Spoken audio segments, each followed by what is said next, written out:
Hello mga boss, good day sa inyong lahat. At ang share ko lang ay tungkol sa na-delete na video. Kasi ayon sa aking experience sa aking channel, nakapag-delete ako ng hindi ko sinasadya. Ngayon mga boss, pwede ba mag-delete ng video? Kasi sa napapanood ko sa mga tutorial at kay YouTube ay talagang bawal talaga mag-delete ng video dahil may watch hour pa yun eh. Yun ang yun ang napapanood ko na hindi talaga pwede mag-delete. Dahil nung makapag-delete ako, ito kukwento ko lang base sa aking karanasan sa aking channel, sa aking pag-upload. Kasi isa din akong baguhan na vlogger. Ngayon, wala namang akong ka-idea sa mga bagay na yun na bakit ko na-delete. Nung panahon na under monetization ako noon, kasi bawal ang yung copyright song, di ba? May isang video ako na video ko sa isang pistahan. Ngayon may nagbibideo, okay, siyempre kanta yun eh. Iisip ko na bawal talaga yun. Ngayon kumukuha ako ng video doon, pistahan yun eh, sa isang bayan sa napuntahan ko dyan sa Bicol. Ngayon dahil sa takot ko baka hindi ako ma-upload ni YouTube, dahil wala akong idea talaga, delete ko ngayon. Yung hindi ko sinasadya mga boss. Ngayon after ng nagtaka ako talagang wala talaga, walang nangyari sa monetization ko na yun. Kaya nagtaka din ako eh sa nangyari sa akin. Sabi ko wala talaga. Ngayon sa ginawa ko mga boss sa aking channel, kasi may din ako, wala talaga akong idea dahil bago lang talaga eh. Isa din ako sa mga baguhan. Ngayon nagkuha ko ng idea sa kaibigan kong vlogger din. Sabi ko, pwede, bakit kaya na ako hindi ako na-approve ni YouTube. Basta ang sabi niya sa akin, ang advice, sige lang, tuloy-tuloy ka lang mag-upload ng videos.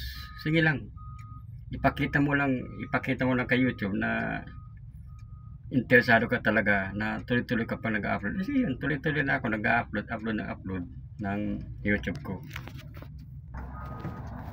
Yun nga, tuloy-tuloy ako mga boss sa pag-upload ko ng videos, hanggang sa dumating ang oras talaga na magpa-upload ulit ako, magpa-monetize din na naman. Basta tanda ako 5 buwan ulit bago ako pinalampas ko ng 5 buwan. Mahaba na nga yun siguro eh. Siguro sa ginawa ko 5 buwan, kasi October ako pa-monetize. Hindi na ako gawa ng hindi ko sinasadya dahil kulang ako sa idea. Na-delete ko nga yung isang videos ko na bawal pala talaga mag-delete. Ngayon lumampas ng 5 buwan bago ulit ako nakapag pa-upload kay YouTube. Yun, sa awa naman ng Panginoon, nadali din, na-upload siya, tapos nakapag-apply ako. Yun, tuloy-tuloy na yun, nakapag-upload na ako ni YouTube. Pinilapan ko na, wala din akong idea sa pag-fill up. Ayun, na fill-upan ko naman talaga lahat. Tapos habang nagpi-fill up ako, nagtatanong ako sa mga kakilala ko na vlogger na mga dapat sundin. yun na ano naman ako ni tuloy-tuloy naman nakapag-upload talaga ako ng upload at nakapag napilipan ko naman lahat. Kaya sa madaling salita mga boss, na monetize talaga ako ni YouTube sa ano sa aking channel. Kaya sa mga sa mga sa mga kababayan natin diyan na maliit pa din ang channel na isa din ako tulad ko, ay tuloy-tuloy lang talaga. Wag lang tayo mawala ng pag-asa mga boss. Dahil ito ang deserve natin na makapag ma-approve ang ating channel. Talagang wag tayong mawala ng pag-asa. Basta yun nga, balikan ko, dahil kulang talaga ako sa ideya sa pag YouTube, dahil bago lang din ako. Wala akong tigil sa katatanong sa mga vlogger may nakakasama ko dito at sa mga nandiyan sa Pinas. Wala akong humpay sa katatanong. Sabi ko kung anong dapat gawin, pagka ako wala na talaga. Kaya yun mga boss, sa ngayon okay na yung channel ko, na upload na din. Yun, tuloy-tuloy na rin ang aking channel. Nandelete ko talaga, na hindi ko sinasadya dahil sa kakulangan ng kaalaman ko, mali din ako, nandelete ko talaga.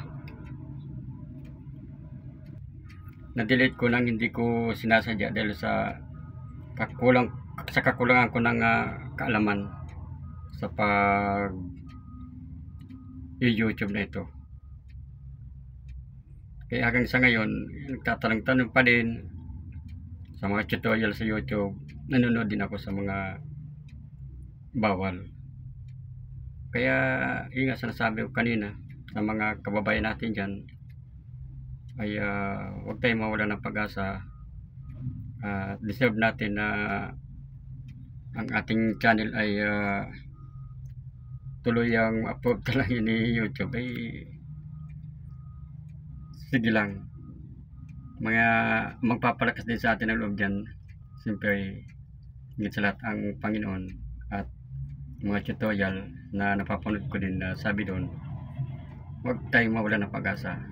Tuloy-tuloy lang tayo sa ating ginagawa dahil ma-upload din yan ni YouTube at magtatanggapay tayo. At pasensya na mga boss dahil sa ako din, isa din ako sa hindi pa mag-edit. Bagaman hindi ko talaga maisalaysal dito yung paanong mga tutorial ba. Yun, nasasabi ko lang sa pamamagitan ng ganito na i-share ko din baka sakali na makatulong din, okay din ito.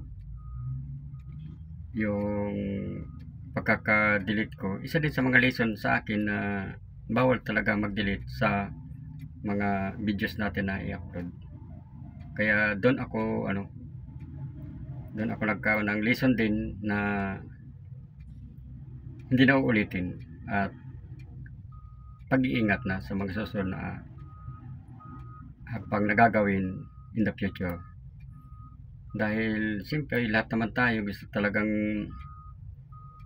successful ang ating channel, talagang patuloy lang tayo. Kaya maganda din yung mga nagtatanong din tayo sa ating mga vlogger dahil yun ang makapagbibigay sa atin ng idea.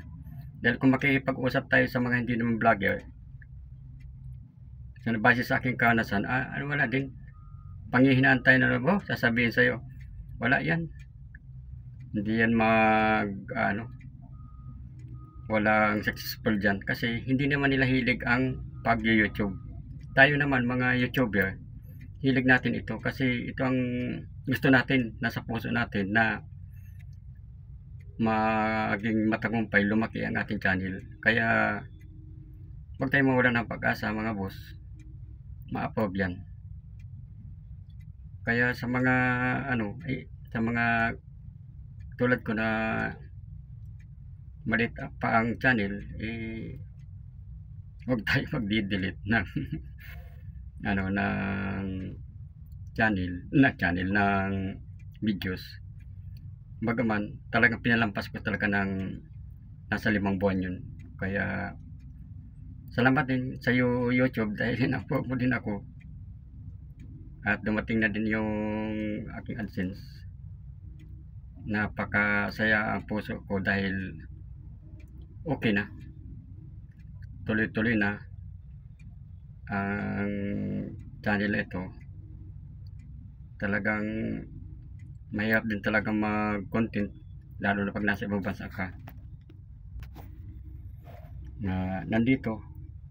Talagang napakaganda mag-upload, magawa ng mga content lalo sa Pilipinas, lalo kung charity content. Sa akin talaga gusto ko charity content ang gusto kong i-content sa aking channel. Kaya sa mga kababayan natin huwag po tayo mawala ng pag-asa mga bossing, ma-upload din yan, basta tuloy-tuloy lang tayong upload ng upload. Kahit na ano pa tayo, hindi na upload yung sa akin nung na-delete ko hindi ko sinasadya dahil sa kakulangan ko ng idea, kaalaman. Aksidente kong na-delete kasi ang tanong nga pala, bakit ko na-delete? Pwede ko naman tanggalin yun, i-term, kaso nga hindi talaga ako marunong mag-term ng videos na yun kasi mahina ako mag-edit ba, kasi ang pamamahan ko sa pag-edit pag sunod-sunod ko lang yun, okay na, kasi kulang naman ako sa kalaman talaga sa pag-edit.